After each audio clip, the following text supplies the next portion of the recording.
Okay, I've kicked off the recording. What I'm going to do is I'm going to ask Ken Markovich to introduce us, and I want to say welcome to everybody. So go ahead, Ken. Thank you, Jordan. This is Ken Markovich. I manage our Systems Integrator and Consulting Alliances, and we're pleased to have your attendance and to go through an overview of how our two organizations have worked together with products and services to help deliver real-time data for BI and analytics to SAP and HANA and Hadoop.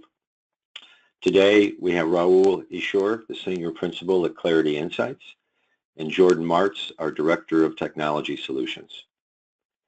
We're going to spend the next 60 minutes going through a Clarity Services and Company Overview, the Attunity Platform Review, and Demo. Appreciate your time, and I'll pass this to Raul. Thank you, Ken. Hi, everybody. Good morning and good afternoon, as the case may be. What I'm going to be talking about today is how Clarity Insights partnered up with Attunity and in providing the services to come join. So this is myself, Raul Ishor. I'm a Senior Principal on the Clarity Insights team. I specialize in the SAP HANA vertical as well as on the product side. So as Ken mentioned, what we're going to be doing is briefly talking about how we can deliver real-time data into HANA as well as other platforms, along with combining data with big data. Okay. So a little bit about Clarity Insights. We were established in 2008, and our headquarters is in Chicago. We have over 4 offices, some of them located in Redwood City, Charlotte, as well as New York. Our current size is about 400 plus consultants, and we are the biggest onshore consulting firm focusing on data analytics specifically. You can see some of our partners at the bottom left here. Hortonworks.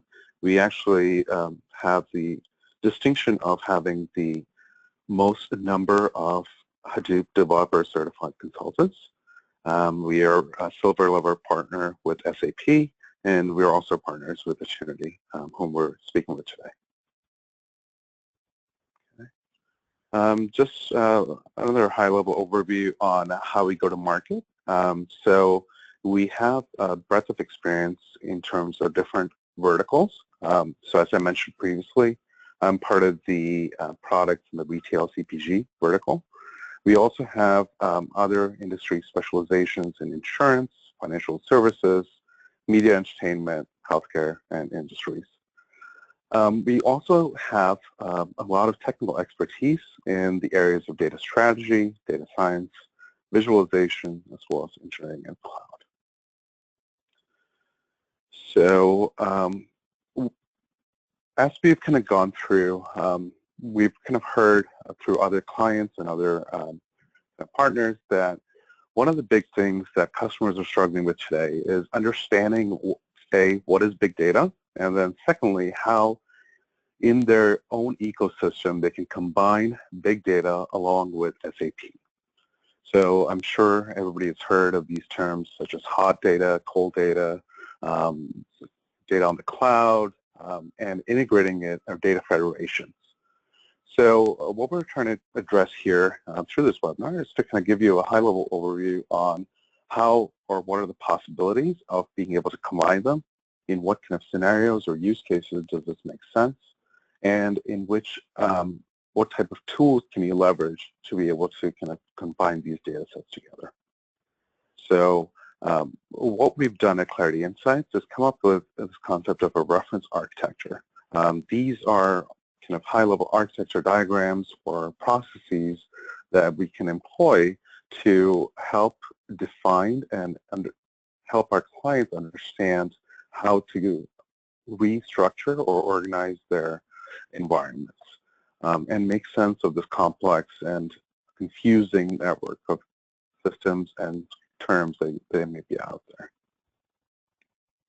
Okay. So moving on to, so here are kind of 3 high-level case studies that we came up with. One is the Big Data in conjunction with SAP HANA on the Amazon Web Service Cloud. The other one is, again, Big Data combined with SAP HANA on-premise and Big Data with S4 HANA.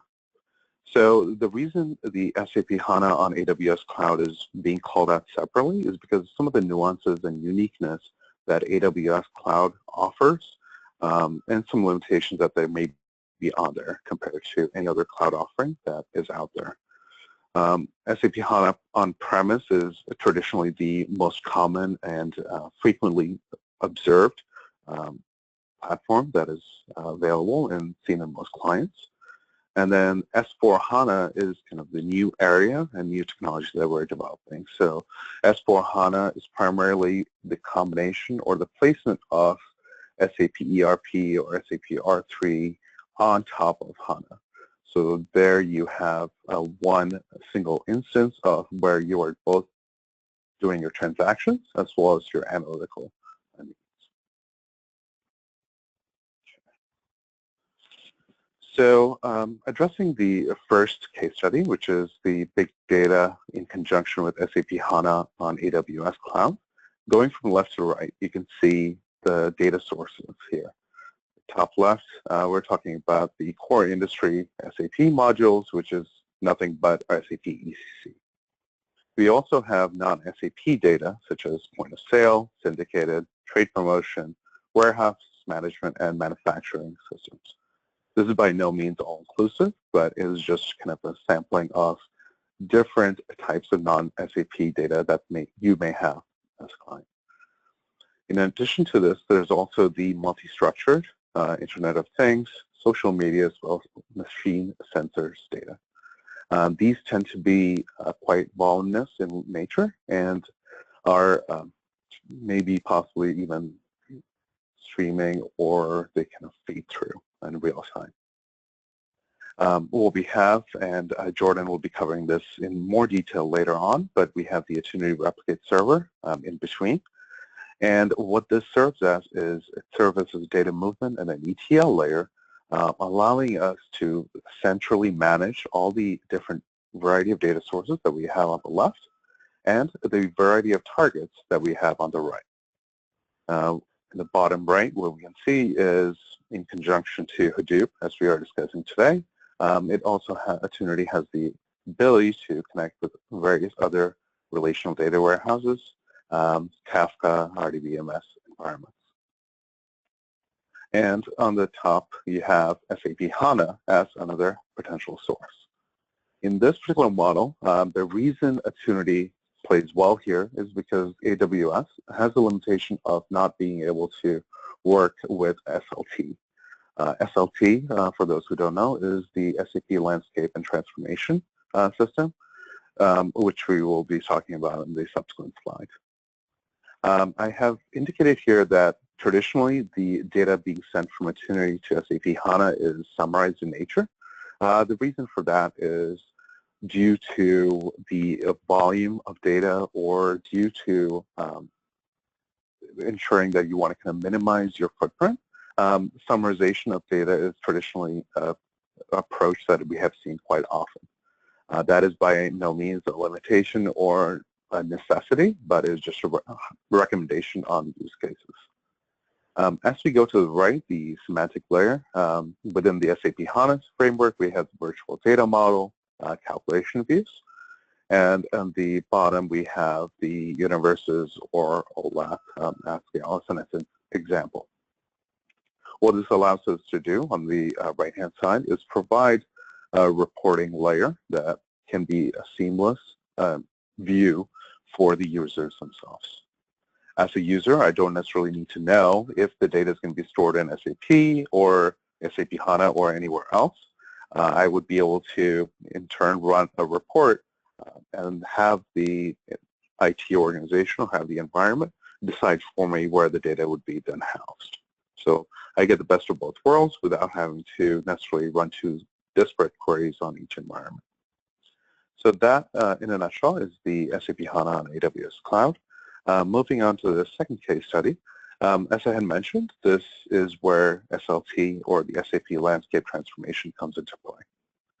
what we see is in the top left, since this is SAP HANA on-premise, SLC does have a component or a factor here.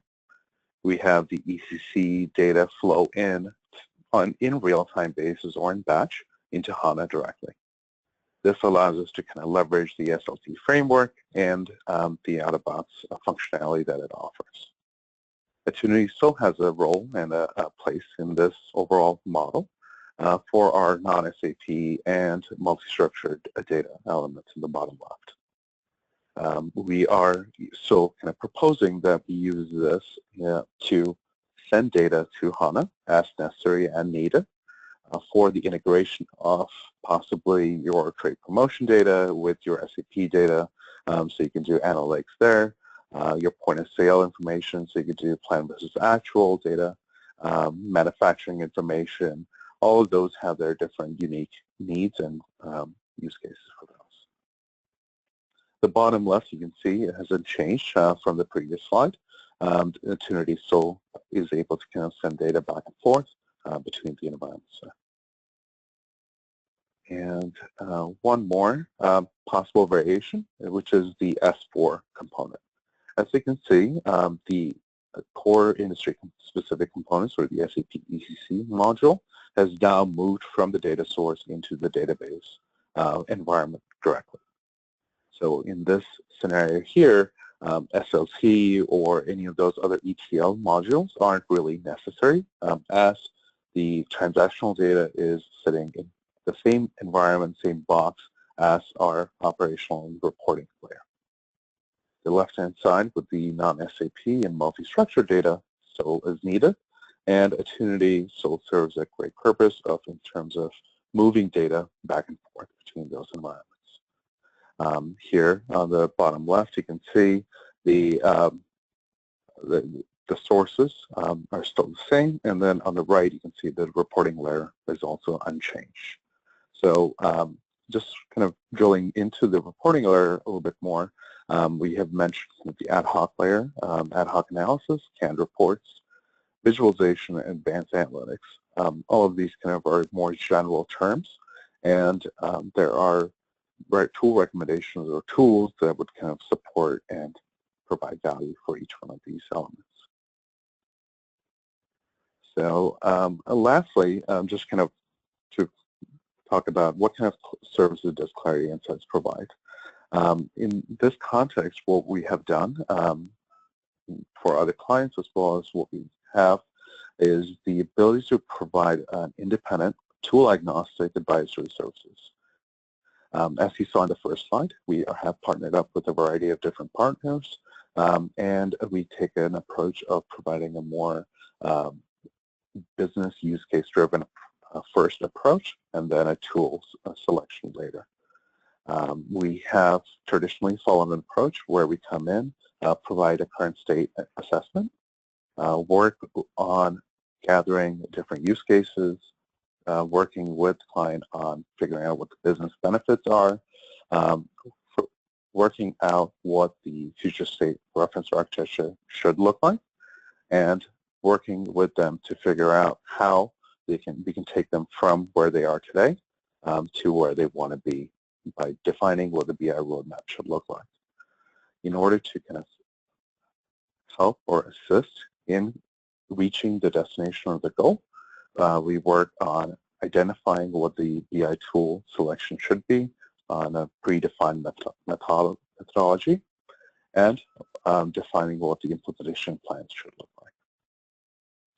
So with this, I would like to turn it over to Jordan, who can kind of drill into the Attunity space a little bit further. Jordan? Thanks. Perfect. And I wanted to say thank you especially to the Clarity team. They've been instrumental in not only our own roadmap, but just as I cover a lot of the different market throughout about the eastern half of the U.S. This is where I've been mostly involved, but I've seen Clarity in a lot of customer accounts. I've seen a lot of positive impact with data governance initiatives, MDM projects, roadmaps, and also just getting their hands dirty and rolling up their sleeves and doing the ETL work that needs to get done. So, I mean, my compliments to you guys, and thank you for being a part of this. So, as Attunity, we are a vendor that focuses on a couple of key things. And when we look at the overall SAP landscape, we really found there was a market opportunity for us. And what we wanted to give was the ability to help look at HANA, installations of HANA, integrations with HANA, and be able to then build a platform that helps with not only Hadoop and big data, data warehouse strategies, but three things really at a core level. And I want to cover what our products are shortly, but I think it's all about giving the data at a relatively available delivery mechanism and readiness. Automating the ETL. So we have products called Compose for Hive, which we released at DataWorks, as well as the actual Compose product, which helps with the data warehousing process. That works for cloud vendors, that works on-premise. That's an interesting use case. And then visibility, which I'm going to get to. So let's just highlight who we are, and then I'll go into Replicate for SAP and Replicate itself. When you look at the overall Attunity roadmap, landscape, etc., let's say I want to move data. In the use case of Replicate, you have over 48 different sources and targets with our platform. The combinations are in the hundreds of thousands, but I think it's about 48 right now.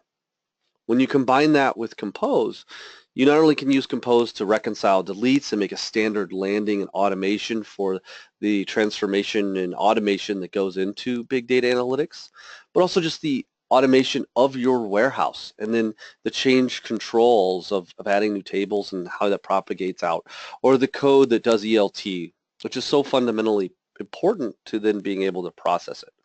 As such, why we are in the Hadoop world and what happens. Visibility gives you that unique perspective.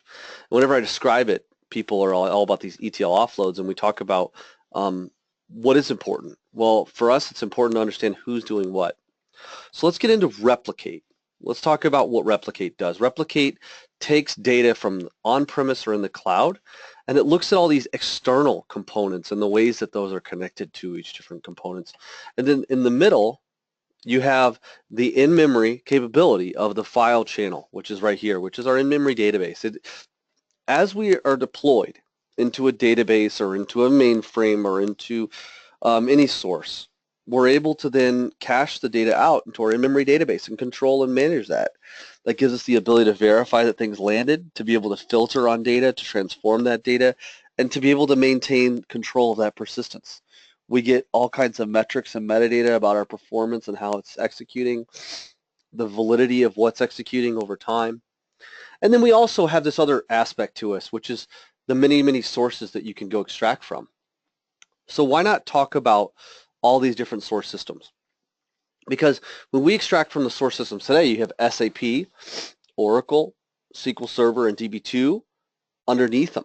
And so the ECC, the web layer, runs out and then connects to all those different systems. When we deploy each one of them, it's agentless, similar to the same way we connect to your mainframe as agentless, or pull data out of your Amazon RDS, relational stores in the cloud.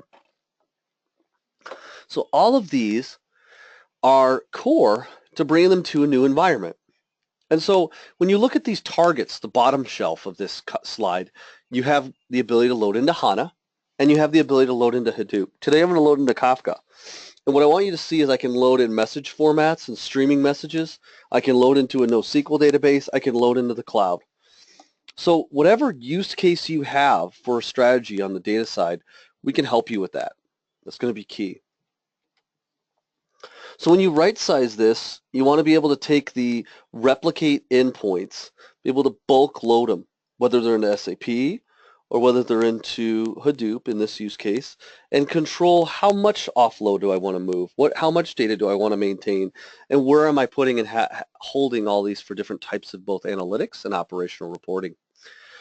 As I do this, I need to be able to understand the SAP data models, the metrics around these models, and how do I look to those. So when we acquired Gold Client many, many years ago, Gold Client has over 420 implementations across the globe. And in those implementations, we cover all the different modules, whether there's the FICO, the MM, the PP, all those different components that you hear with standard ones, but also the industry verticals and those integration points. And what we want to do is there are two value points we often talk about Replicate for SAP. It's the data model and the understanding of that. So let me go to the next slide. It's the data models that we extract from. It's understanding the tables at what temporal, what question of what point in time, the temporal way I extract that data is able to manage this overall use case. So in the ECC, we have the data model, and beneath it, I have the database. Those database tables are held in pool, cluster, transparent, and even Z, which are customizations. As we pull those tables, we're able to take that customization, be aware of what tables join to that, be aware of the standard procedural extract that you get to look at sales order management or inventory on hand, all kinds of business processes that you use to extract. And so these are fundamental. These are fundamental for being able to pull from those logs, fundamental for being able to go down at what level. So certain modules have tables that are carried in the date timestamp, such as like in sales orders, there's only a single column telling you the point in time for that record. You also have the start date, end date, more financial questions. So the temporal question, which is the key part to this on the technology, is the ability to have the code execute underneath the covers to tell you exactly how much you want to extract and at what level. So as soon as the data lands into SAP while Replicate's running, we're able to control that overall mechanism in that process, which helps you not only with the understanding of how much to pull, but the point in time, and also manages the lightest footprint for being able to access both the metadata that lives inside ECC with the metadata underneath your SAP database instance. So once we get that data, we can then replicate in two directions. That file channel in memory can multicast. So it could write some of that data as one single stream, splits into two with that multicast, and goes out to HANA and goes out to Kafka. So we could go, or into Hadoop. So we have lots of ways we could load this. I think this is the most important part when we talk about the Attunity Replicate platform. When you look at Attunity Replicate, you're able to extract it using many different ways into a database, into a mainframe, and into other extracts. So it can be log-based, they can have the lightest footprint, and then they can be sourced and be able to be moved in many different ways. So the DBA is not going out and saying, well, if I'm going to install this, I need to go get operating system rights to be able to put an agent. Well, we don't have that problem, which means the deployment and life cycle of development gets cut into two. And that makes it fundamentally huge for the overall process. While you're doing this, you're then able to extract and pull this in many directions. And what I want to do is show you how this looks. Let's go into a demo of pulling this data out and extract it. So what I have right here is my tasks. So what I'm going to do is use a standard Oracle extract to be able to load a number of different things. This is Replicate, and so let's give you a view of what Replicate's doing. I want to give you a purview into how Replicate works and how you can extract into a Kafka instance, but also how you can then pull in and extract into Kafka itself. So in this use case, I've got a complex schema, a lot of different tables. I need to go to this Attunity one. Well, this looks like Attunity, but let's switch to HR, where we have our in tables. So I have each one of these. I can set the priority of how I want to load and then be able to then land them in an optimized format. Let's say I want to transform data types. I can click and transform the tables and the information, bytes, dates, all that stuff. You can then also put this into other transformations. Let's talk about how we do that globally. You have schemas, tables, columns, and you can add, drop, or whatever. In this use case, I'm going to have the schema information about the source information. I can have the insert, update, deletes information, the commit timestamp, the positions, all those. I can also add or concatenate. I can then do some filtering. I can do a plus minus. I can do a random. I can join large objects, add new null checks, date times, or do a delta check to see if new record is there. You can define your own to call security vendors when you land into Hadoop. We even have Compose for Hive for automating the overall DDL and DML to build you that automated landing zone. So let's start out with just some CDC.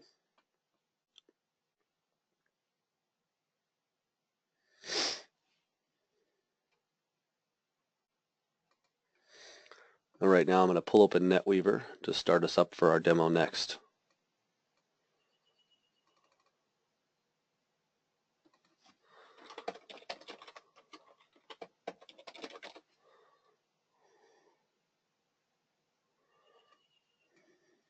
Okay. Now what's going to happen is we're going to load that Oracle database into Kafka.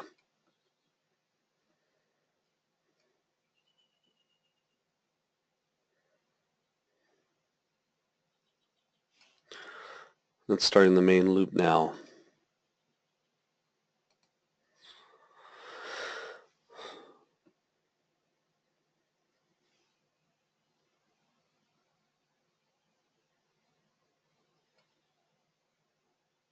What's happening right now in this process is the DDL for the tables is being generated. In the Kafka use case, it's writing to the schema registry, as well as in creating topics that then become part of this overall process.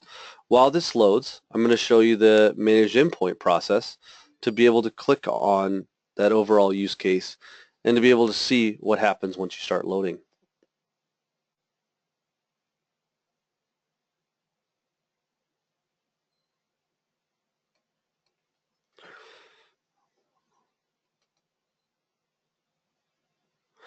There we go.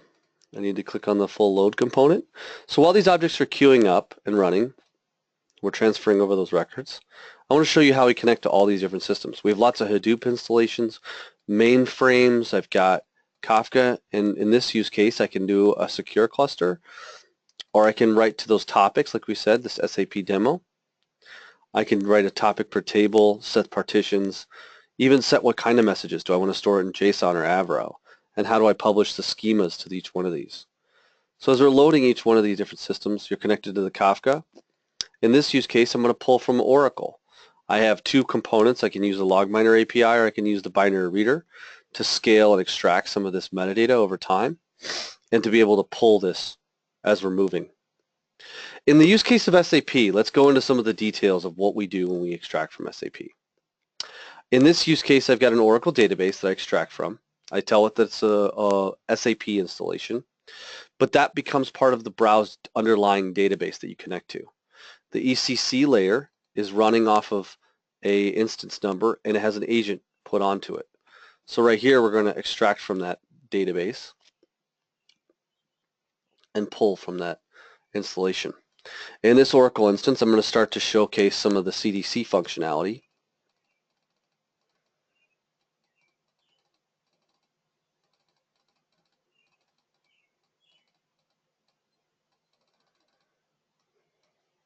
As I load some of these transactions. What I've got here is the complexity of loading a number of different records and showcasing what it looks like once it's reading from the Oracle database. Now that we've connected to the SAP installation, we're going to connect to the same SAP instance. In this use case, I'm going to go to the table selection pane and I'm going to be able to select to that instance. So we'll go over here. We're going to click on table selection. So right here I've got a number of different business groups. I've got all kinds of different things I can connect to. In this use case, I'm going to select a core set of tables that I want to bring over to Kafka. I've got this table, A004, PTSD, and the rest of them. So I'm going to kick that off.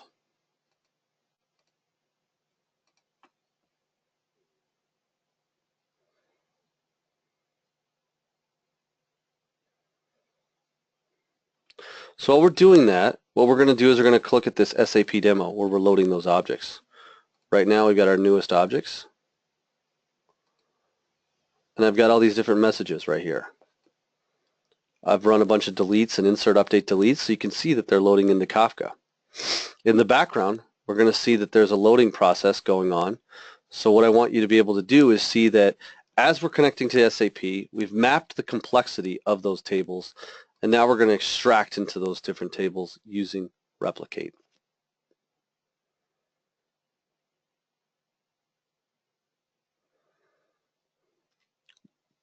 I've shown you the Oracle database. As it starts to then migrate this might take a bit of time. So what we're going to do is we're going to start the Q&A shortly. And what I want to do is be able to start talking about those cloud migration questions and answers while this runs.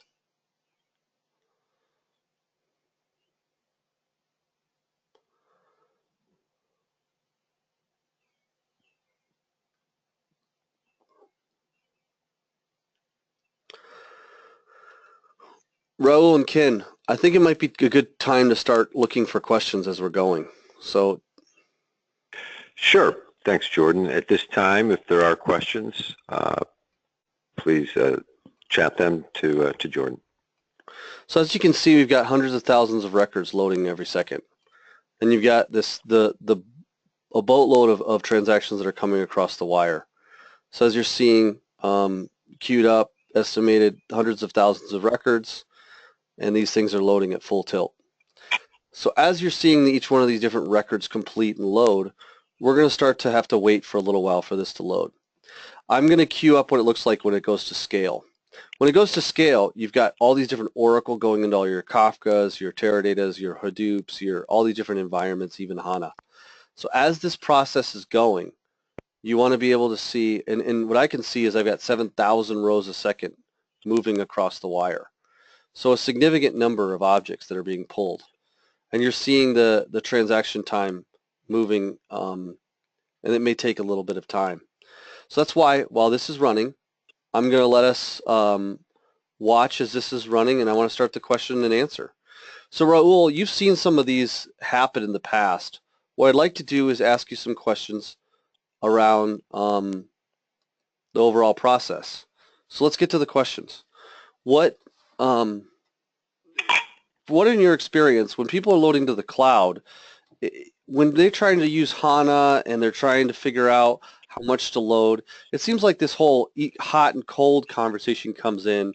How have those engagements gone, and how can you elaborate on some of those? Yeah, sure. So I think one of the biggest challenges that clients have is determining how much data or what type of data to put on the hot layer versus the cold layer. So as I was kind of mentioning before, hot layers tend to be generally expensive and more expensive in the long run as well. So, but on the other hand, they are performant. They help the users bring up their transactions or bring up their reports in a more rapid fashion. So the delineation between the hot and cold layer is quite a challenging question to answer. It's on a case-by-case basis. What we have done is work with clients in the past on ensuring that there's a proper balance and trade-off between the two areas, and ensuring that the users are happy while the client's purse strings are happy as well.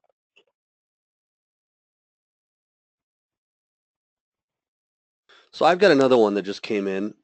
And this is someone, how do you compare Attunity Replicate to SLT? Raul, I could give my version of that, and then maybe you could chime in, because I've seen a lot of customers. I've got large retail customers and other ones where, being that the solution's trigger-based, they've hit the source system with a lot of different queries on HANA. And we offer an alternative to that one towards that solution. So, I mean, what have you seen, Raul, with regard to SLT? So I could probably talk to you about some of the challenges that we have encountered from an SLT perspective. So first off, SLT has been primarily the middleware between ECC and HANA.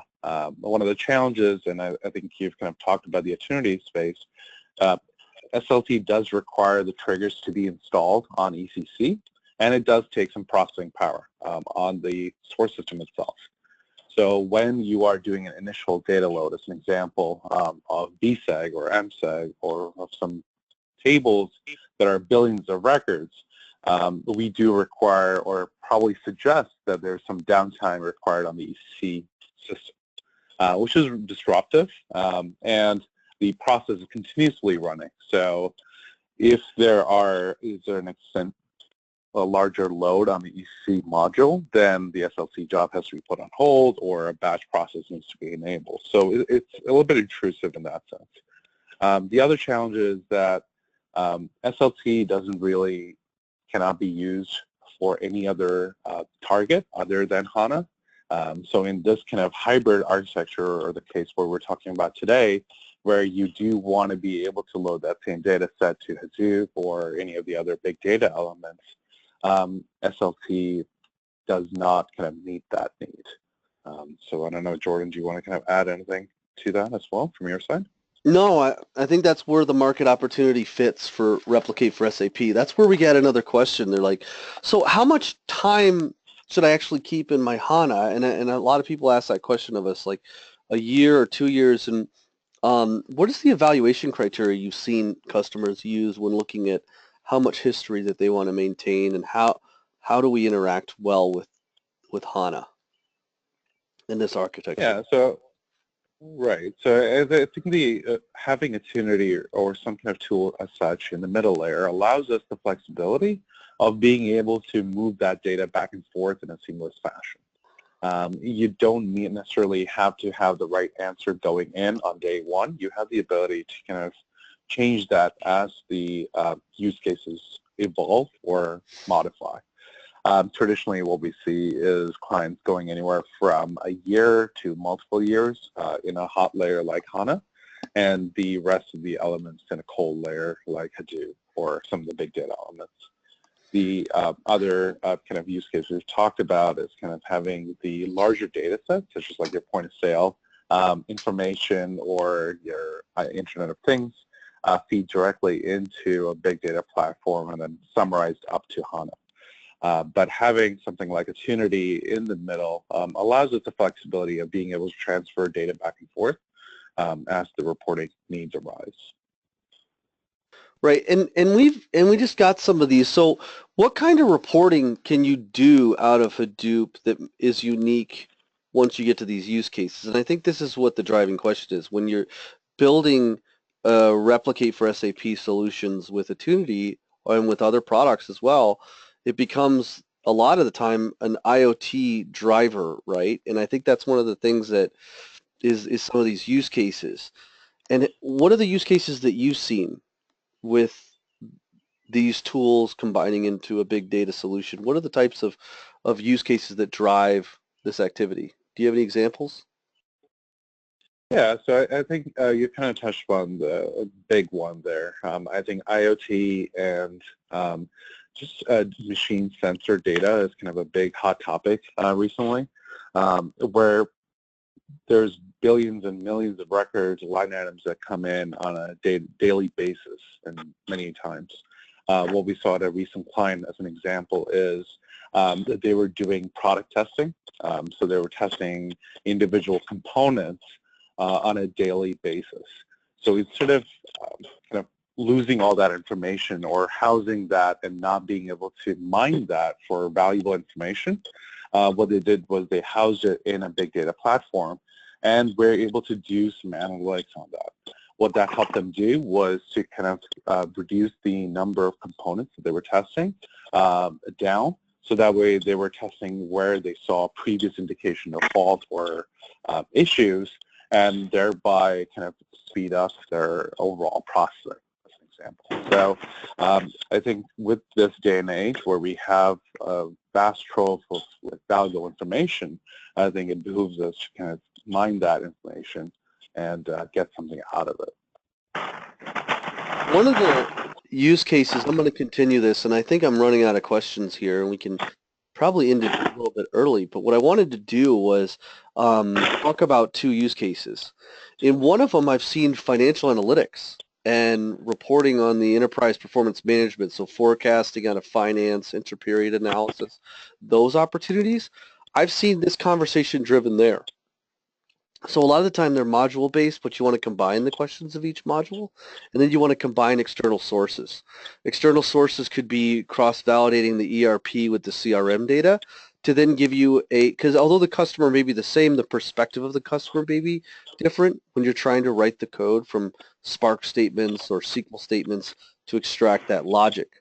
So some of that can be done in HANA and Vora, and the other is combined with another data set. So these data sets can be quite large. So you dump the data out of Vora in a spreadsheet, and you dump the other data out of Hadoop in a spreadsheet, and that process can be rather inefficient if you've got a lot of data, and you want to be able to run market baskets of scenarios to be able to calculate and aggregate, especially when you're doing intra-period analysis. So I've seen the use case would be like Replicate for SAP brings multiple modules in for sales orders.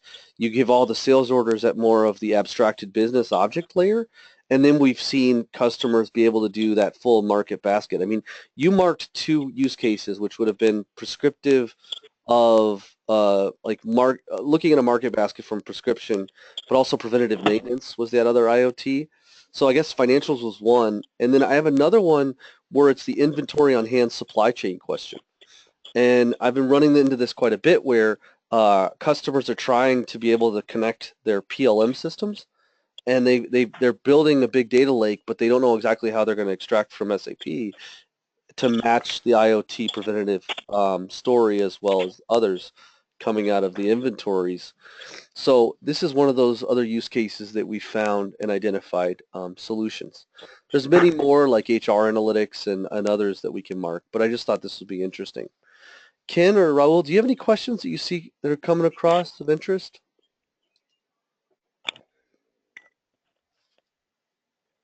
No, this is Ken. Your comparison with the SLT environment is a common scenario with the SAP base, but we've proven with Clarity to have a great and a superior solution. You know, most recently with our combined forces at the Fortune 500 food processing company. Absolutely. Absolutely. Thanks, Ken. Well, I think what we could do is we could stop the recording now, and I'm going to do that.